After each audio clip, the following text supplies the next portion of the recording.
Well, Jenna, as a follower and fan of the NBA, I mean, let me just start by saying this. Ideally, I would have loved for these guys to run it back. All right, that like Wild said last segment, that would be I'd love to see that, most importantly. KD, Kyrie, Ben Simmons, see what they do. But barring that, my dream scenario, Nick, would be if he could link up with Luka in Dallas. But the Mavericks just don't have enough. Maybe they can find some 3 or 4 team deal. But I would love to see KD and Luka playing together. Portland, obviously, I think everybody loved to see him play with Dame. And they do. They just signed Anthony Simons, who's a nice young player. You'd have to wait, I believe, until December 15th to trade Simons. But I'm not. Anthony Simons, Shaedon Sharpe, maybe Yusef Nurkic. You know, and obviously you get draft picks with these deals too. So something like that wouldn't be bad. But here's what complicates matters, Nick.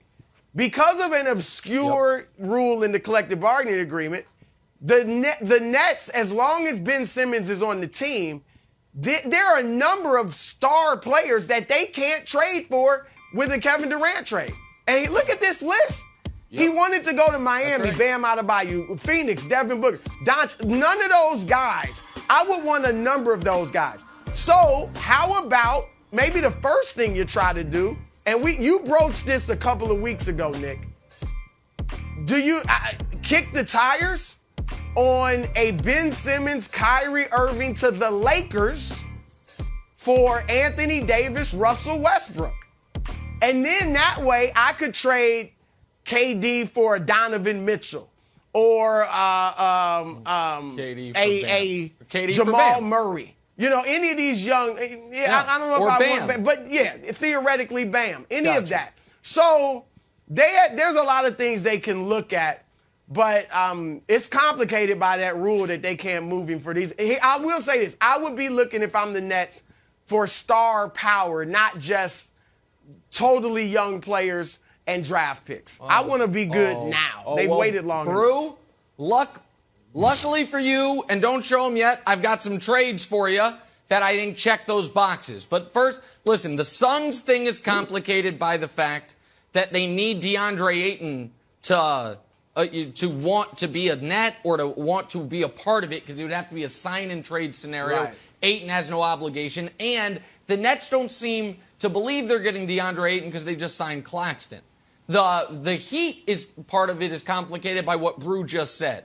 The player the Nets would want the most is Bam. They'd have to also move Ben Simmons. I know Ja wants him. The Ja thing is complicated by the fact that Jaren Jackson Jr. just underwent major surgery and is out for the next 4 to 6 months, and he would be the most obvious piece. So I had floated previously the Thunder. If Durant asked for that, he's not asking for that, and I don't think they're sending him to OKC unless he has to go there. So what about these 3 teams? This is the first one is the one that I think works the best. Oh, what about New Orleans? For Brandon Ingram, an all-star, Jackson Hayes, and 5 first-round picks. 5 first-round picks. Because New Orleans has their own picks, they have Milwaukee's picks, and they still have some Laker picks. So you can send 5 first-rounders and an all-star. I do not think Brooklyn will do better than that, and I think Durant, CJ, Zion, instant contender to win the West. So there's Brooklyn. How about, New Orleans. Can I? What? Yeah, go ahead. Stay there. Yeah, counter go. that? And I get it, the picks. I'm not into hoarding picks as much as a lot of these GMs, because those will be low first-round picks. But, Nick, what about Ingram, CJ McCollum, for Durant and Joe Harris?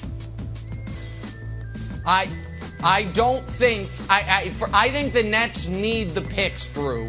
I'm not sure. I haven't looked at it. I don't think that's enough money. I think that the Nets would have to send out more salary. But I think the Nets, because they don't have their own picks, that would match. Okay, I think they would want the picks. I think they would want the picks more than CJ. Okay, number 2. Give me 2 picks. Would Kevin Durant ever go to a team that just knocked him out in the playoffs? Oh, he would. What about this? Jaylen Brown, Derek White, and 2 first-round picks. Jaylen Brown, the Celtics become, to me, the clear That is the one way they could jump Milwaukee and be the clear Eastern Conference favorites. Okay. And then Wilds. Listen, I don't think this is going to happen. I'm just saying it works. Show me the last one. Oh, biggest trade in NBA history. Russ, AD, 2 picks for KD and Kyrie. Oh, Windy is floating it. Oh, everyone listen to Brian Windhorst. He keeps floating stuff out there, and then all of a sudden it materializes into a beautiful, my God, who could have seen this coming? Brian Windhorst, when he said it in a very understated fashion on the Hoop Collective. Y'all should be listening to it. I'm just saying, oh boy, because what I know is this, Wilds, when there's mayhem about the NBA, you know who typically comes out a winner? The King. Usually. Not always, but usually. All of a sudden, it's like, wait, how did LeBron end up a winner? Because he's playing 5-dimensional chess on you fools. So I'm just saying, there's 3. I think the Pelicans is the best one, Wilds. Oddly, if I'm Anthony Davis and I see this trade, I'm going to LeBron being like, what's the deal? What, don't we have some clutch loyalty here? You pulled me out of New Orleans and now you're sending me to Brooklyn. It just feels like it's a little screwy. I want to go back to the Jaylen Brown trade. And Jaylen Brown had 2 pieces in the news. He liked a tweet that said he was not respected by Celtics fans, something to that nature. And then yesterday, it took a long time for the old media to go through all of the incendiary things that Draymond has said. And we finally got to the fact that he said that he stole Jaylen Brown's soul after he put his feet up on him and stood over him. Draymond said, and then, of course, Jaylen responded to that. Here's the thing if I'm Jaylen Brown. I think this is a compliment. If I'm Jaylen Brown, you know what? Yeah. I can basically be traded straight up for Kevin Durant. And I've got my own team. If Jaylen Brown is always, Broussard, going to be, it feels like second fiddle to Tatum. No matter, even if he outplays him, it feels like, well, that's Tatum's squad and Jaylen Brown's side. If I'm Jaylen Brown, I think this is interesting and it lights a little fire underneath me. I like this one. Go ahead, Brew. I don't think it's enough. I mean, I think Jaylen is a second guy at best on a championship team. I don't think, and you're right, he did outplay Jason Tatum at times during the finals. But, Nick, I don't think if I'm the Nets, I don't have a number 1 with this. You think he's a number 1? You got Ben Simmons. You know, Ben Simmons, number 1 overall pick, buddy. Max contract. They'd be a great defensive team. Jaylen Brown, Ben Simmons, Derek White. Can I throw out, let me throw out one final one. It's interesting. Let me throw out one final one. Because I don't have to send KD where he wants to go. How about giving me Anthony Edwards and D'Angelo Russell for Kevin Durant and a bunch of picks?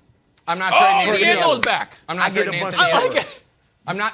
I don't think Minnesota does. I don't think they trade Anthony Edwards. Thanks for watching. Subscribe here to get the latest from the show. Also, be sure to check out more of the best clips from First Things First, or go watch a few segments from our other shows on FS1.